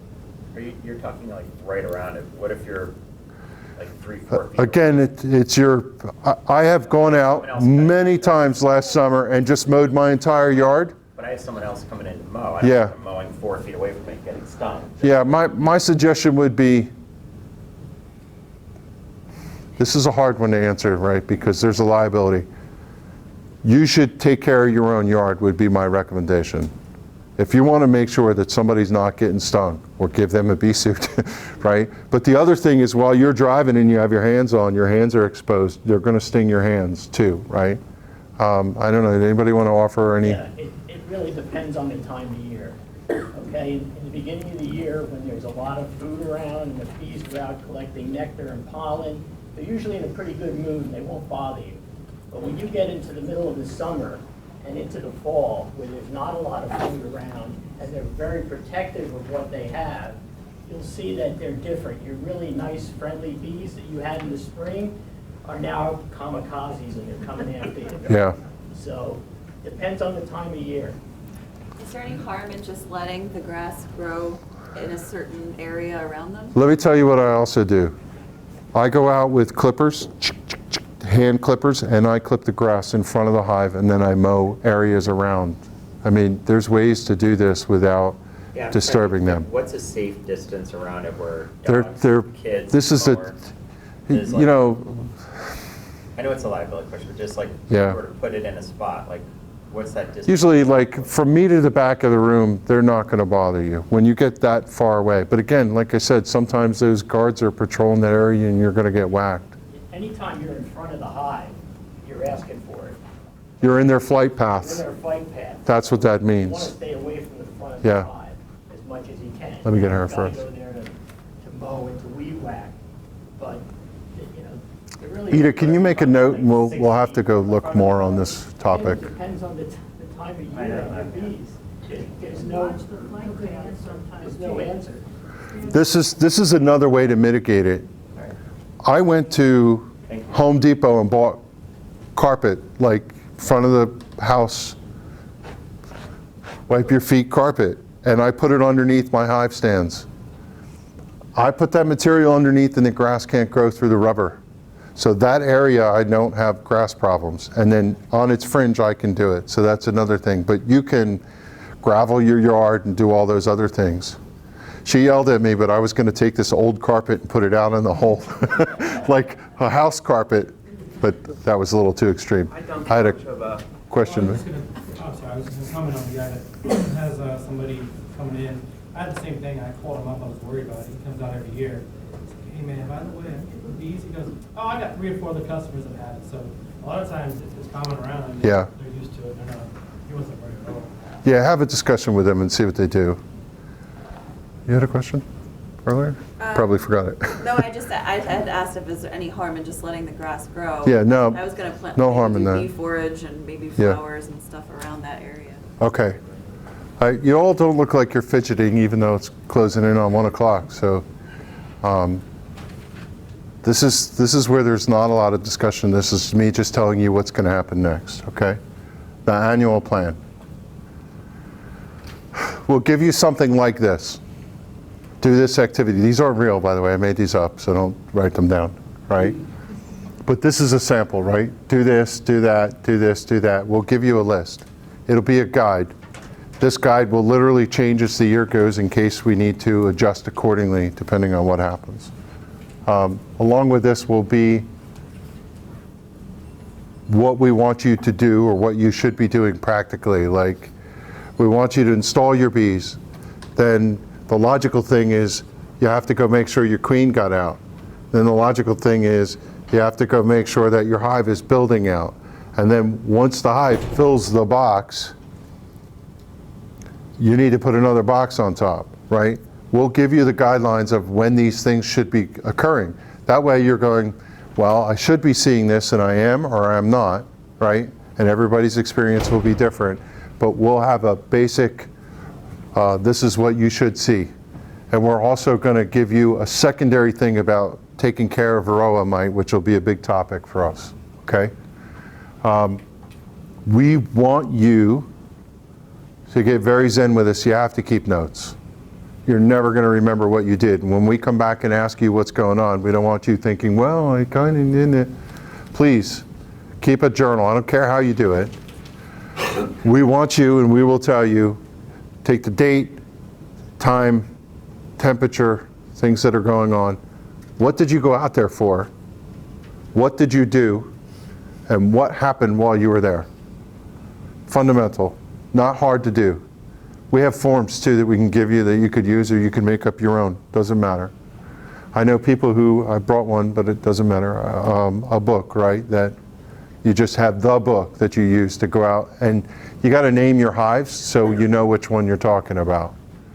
We got a to-do list for you guys and for us, okay? This is what we want you to do. We're going to give you a step-by-step instruction on how to do different things, but I have a homework assignment.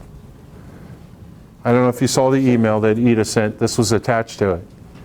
Between now and the next couple times that we get together, I would love for you to read this. I don't care if you skip chapters and don't find interest in some things and others, but ideally what I would love you to do too is also look at the glossary, because we don't want to lose you with terminology. We're going to have to use the word pheromone and things eventually, and it would be nice if you had at least had one experience with it. This guide was given to beekeepers when they take a beginner's beekeeper course. Covers a lot of information, and when we start to get into different topics, it'd be great if you had a foundation on it, okay? We'll send you a list for your kit, make sure that you have them, and we'll send you annual plan template. That's us to build together, right? Somewhere down the road, we'll get together literally with each one of you. We'll break up into groups, and we'll build your annual plan. Some of you have hives already, right? So we can't give you a beginner's plan because that's not going to work. So download and get acquainted with this thing. It's available on our website. And get your equipment and site set up ready for bees. That's obvious, okay?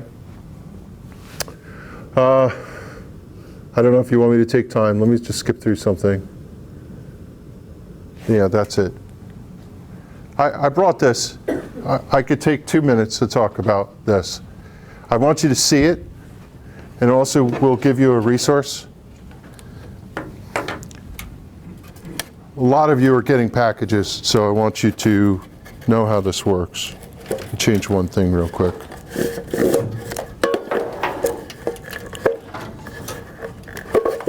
Come on, cooperate with me. I'm not going to fuss with it. This is a cage. Stop it, the strap is inside. No, it's just, this one was a, pardon my French, a bitch to get out because the can is warped. Okay. See the holes in the can? This is filled with corn syrup, and it feeds the bees. The holes are punched, and when it sits upside down, the vacuum creates it from leaking out, but the bees can come and get food. When you buy this, this is down inside like you saw it before. Just pretend that it's down in there like this. And you see that thing, that little wooden box? That's a queen cage, that thing flopping around in there. What they do is they take bees, literally with a funnel, and they dump 3 pounds of them in this box, and then they take the queen in that cage with a couple attendants and they put her in, and they staple it to the top. They put the can of food in, and they put a cover over it. And this is how you receive your bees, right in a box like this. When you're going to take this and put it in your hive, you look at your bees and you look at the floor. If half the bees are dead, that package did not get transported properly. That's the difference between somebody like Stan, who brings packages up every year and knows the drill, and somebody who's a newbie and doesn't handle the bees right, and they're on the back of the trailer and they're getting wind and it kills half the bees in your package, and your 3-pound package that you paid for is 1.5 pounds of bees. It's literally the weight of the bees, by the way. Okay, so you're going to look at your package, and if everything's okay, you're going to pry this little wooden thing off and set that aside. You're going to fish the can out. Now, when you fish the can out, what happens? Bees are going to come out. Most of the bees stay inside the package, but some come out and fly around. That's okay. You're going to pull the can out, forgive me, I don't have a hive tool, so I'm just going to pull it out. You're going to pull out your queen cage. She's going to be encased with bees. You're going to flick or blow off the bees and look and see if your queen's alive running around in there. And then you're going to take your queen and you're going to put her in your pocket or someplace warm, safe. Now, these bees are going to fly all over the place. When I don't want them to fly all over the place, I have a technique that I can use before I even open the package, which is take a spray bottle with sugar water and spray them. Before I take the can out and everything, I'm spraying them. You'll want to do it just before you start though, because if it's cool, you're going to chill the bees. But when they're wet, they don't fly well and they groom themselves and they won't go up in the air. So the procedure is spray the bees, take the top off, pull the can out, set it aside, take your queen out, make sure she's good, put her in your pocket. Then you're going to take this package, maybe spray them one more time, and you're going to take it and you're going to dump it in the hive. And when I say dump, I mean like this, dump it, right? And all the bees are going to come out. You're going to say, boy, isn't that hard on the bees? They're fine. We've done it for this 50 years or more that way. So they're going to be okay. There's other methods to install where you don't do that. We're telling you to dump. If somebody says, put the package in the hive, take the queen out, and let the bees come out on their own, that's great until 5 days later when you come back and the bees are still in the box and you go, what am I doing, right? So if you dump them out, guess what? They're in there, okay? So this thing that I just explained to you, you're going to literally see us do that if you come to the meeting out in the field. We have packages and we'll show you the physical. In fact, somebody here is going to install it. We don't do it because we do it all the time. We'll show you how to do it. We should be bringing a bee suit to that. You should bring a bee suit. Did you put the Yes, you should. Put the queen in first and then the bees? Yeah. I didn't want to get too crazy about it. I wanted to tell you about the dump thing. That's really what I wanted to show you. We'll show you how to set the queen in and fasten her to a frame and what position and all that stuff. There's more to it. Yeah. If you go to our website, you know, this is, forgive me, I'm only going to say this one time. If you go to our website, you'll see a video on all this stuff. What we're going to do for the Managed Mentoring page is create a list of the activities in the order that we'll perform them, and we'll put the link. And we'll not say to you, go to the YouTube channel and look for. You're going to go to this page and the video is going to be there in line with what we're doing from this to this, okay? So we're over time, way over, but I hope this was useful. And I don't know if you had questions that we didn't answer today about how to get things going to the point where you're ready to put bees in the box. Feel free, ask whatever you want. Yeah. I think a lot of us here were our second year and probably lost their hives from last year. Yep. What should we do right now to clean those up in anticipation of the 13th? I mean, you go in there, I see, you know, unfortunately a lot of dead bees piled in there. I hadn't fooled with them yet. It was like, 'cause I don't know, you know, are those frames? Yeah, let's talk about that. Dead or? There's a beekeeping term called necropsy, or it's an autopsy. This is where you check your hive and determine why it died. I will tell you that in New Jersey for 90+%, 95, 99%, it's from varroa mites. Occasionally it's from starving, but it's one of those two things. Very rarely is it something else. Which means, good news for you, you're free to start again and not be concerned about using that. In the context of what you should do you know how to monitor for mites? Do you know how to do an alcohol wash? No. Okay, you should come talk to us and we should, on the side, tell you how to do one of those with that device that we have, okay? So you should take your cluster of bees that didn't make it, put them in a bag and pull them aside and we'll tell you how to do that. That way you'll know that they died from mites or something else. You should be able to just clean everything out, make sure the box is sound, clean the bottom board off, and then put bees right back in it. You're in an advantage because you have drawn comb. So the fact of the matter is it's not fussy. If your hive had mold in it and things like that, it's usually not a problem. You put bees in and they'll clean that up. So I think for the most part, the simple answer is you could put bees right back in it once you get it tidied up. I think, Rick, you want to say something? The first year, we went and took a pair of needle nose pliers and pulled every one of those dead bees out. It was quite an experience. Yeah. Do we need to do that? If they're stuck in the cells? No. Yeah, thank you. If there are dead bees in it, a lot of times you could turn the frame and shake it and they'll fall out. Whatever doesn't fall out, they'll clean out. I would recommend you try and get all the dead bees out as much as possible. But no, you shouldn't have to do that. Usually with a good shake, those bees will come out. What you're going to find is you'll have cells, and the bees, when they rest in the winter, go head first, and you'll see all their tails sticking out. And you might pull out a frame and there'll be a small section like this big where you see nothing but bee butts. And that's what he's talking about. You could pull them out. If you have to, get your pliers out. Yeah. For the beekeepers here, my hive overwintered, I think, well, and then I may start some spring feeding. Do you guys recommend adding pollen to the spring feeding, like, better bee or stuff like that, about this time of year? I mean, Yeah, the question is, when the bees come out, do they need pollen? The general answer, in New Jersey is they generally don't. For whatever reason, we have a great pollen diversity here, and even early now, you'll see them bringing pollen in. Is it a harm to feed them pollen? It is not. You could put a pollen patty in there. Do know that pollen and feeding bees is a stimulus, and it will cause your colony to grow fast. There's pros and cons to that, which I don't want to cover here, but you need to know the implication of building a lot of bees.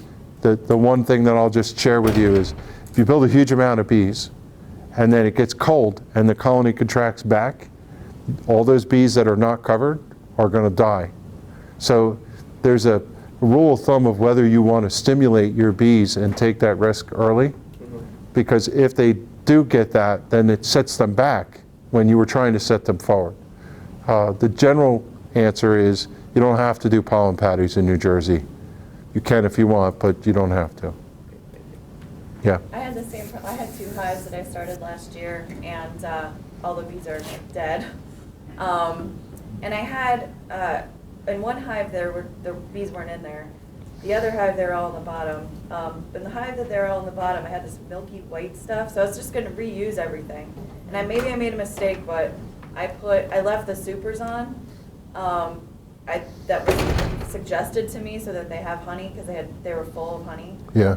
So I left the supers on, but the honey supers are still full. So I don't know what happened. But I had this picture of this white milky substance, and I don't know what it is, and it was in the brood boxes. Like in each cell, it almost looks like little egg lumps. Okay, we'll have to look at that. It sounds like decayed larvae to me. Okay. But that's pure speculation. Let's look at it and see what you got.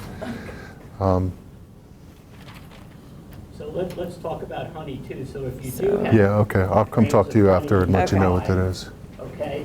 If you leave it open and there are other bees in the area, they're going to come and rob out all that honey. Okay?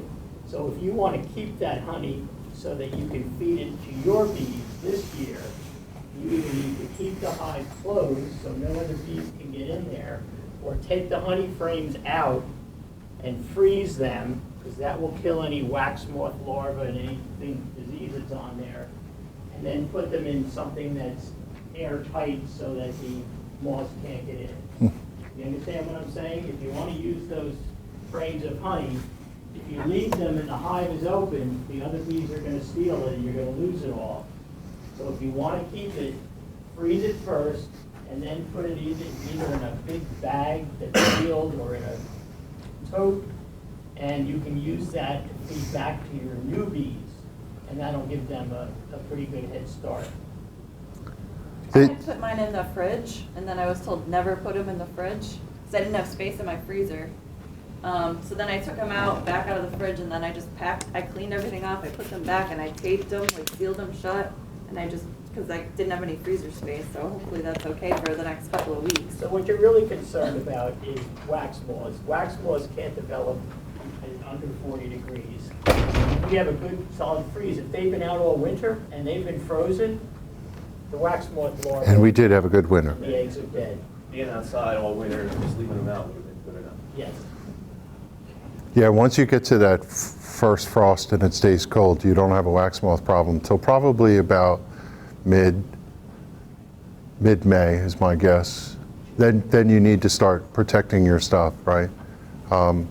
But you know, this is the other thing. Don't be surprised if you have hives that didn't make it where you see bees coming and going, because they could smell them for all over the place, and they will come and inspect them and go inside them and do things. If you leave them there long enough, maybe a swarm moves in. So, yeah. If you have a double super, like I have, and I lost both hives. Yep. Both hives with the frames in them have either honey or they're drawn out. When we install the new bees, you're only going to use one super, correct? Yeah. What do you do with everything else that's in that upper super? Yeah. If you have a fully built out box stack, you're good. This is a good thing. You're going to take those extra boxes, you're going to put them off into your garage or your storage place. You're going to confine them with some moth repellent, and you'll just keep them in holding while your box builds out. Every time it's time for you to move a box on, meaning bring the stack back to the full width, you're going to take one of those boxes and you're going to put it out in the yard for a while and let it air out and get rid of the moth melon. That's okay. You're going to, by the way, you're going to feed that to the bees. You're not going to eat it. No, I understand. Okay. Yeah, I just don't know Just in what to case do it with was the not box clear. That's full of the, you know, it's framed that drawn out, and plus it's got honey in it, and what do I do with it? Yeah, just make sure you know. Well, first off, I don't know if it's honey as a result of you feeding the bees or honey that they collected. You could cut bait that if they collected it and you didn't feed the bees, just harvest it. Be done with it, right? And then you'll just have comb. But if you want to save it and feed it back to the bees, in short order you'll get there, right? You'll get the 2 boxes quickly and you could put that stuff back on. Just make sure, because you're starting a new hive, you're not going to harvest honey from it. It's a new hive. So you feed that, but don't put that somewhere and then inadvertently think I'm going to harvest that honey when it's been tainted by whatever you've done to protect it from wax moth, right? This is why you keep really good notes, and you know, so when the time comes to raise my, put the second super on it, I just take that the way it is and put it right on. yeah. Just double checking, you're saying second super, you're not saying second brood box, right? So you're talking the 4th box up. Second box. That's Wait, let's make sure. Yeah, thanks, Rick. This is a hive box. I got 2 hive boxes. You got 2 hive boxes, and then you said you had 2 honey supers. That's what you said. No honey supers. Okay, let's make sure we clean the terminology. You have 2 hive boxes. You're going to start with the first one, and you're going to set the second one aside. Okay. If anybody did have honey boxes, supers, you could do the same as I said, right? The other thing that people do is, let's say that, hypothetically, this is a situation.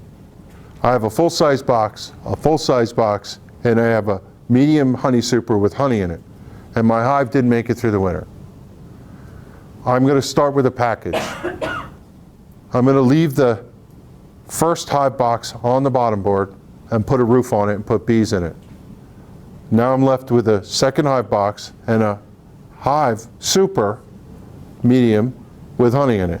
I'm going to take them and I'm going to set them aside, and I'm going to wrap them, and I'm going to protect them from wax moth if I have to, because temperature, at some point the wax moth are going to get in and eat it.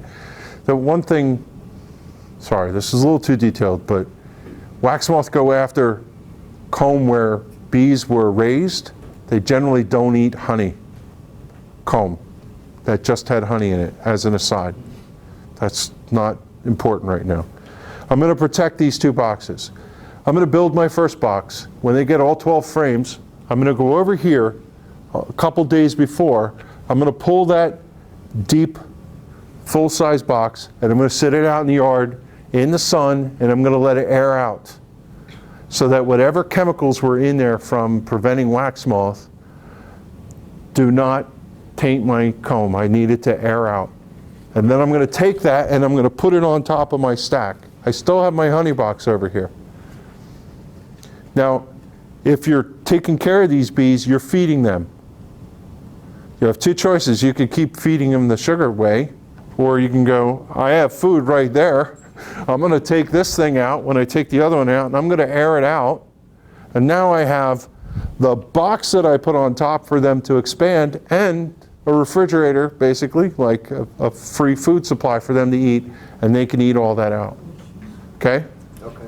But that one box that I put inside, I have to treat that for wax moths. You want to make sure that if you get to the point where wax moths are flying and eating your comb, that they don't decimate your stuff. Yeah.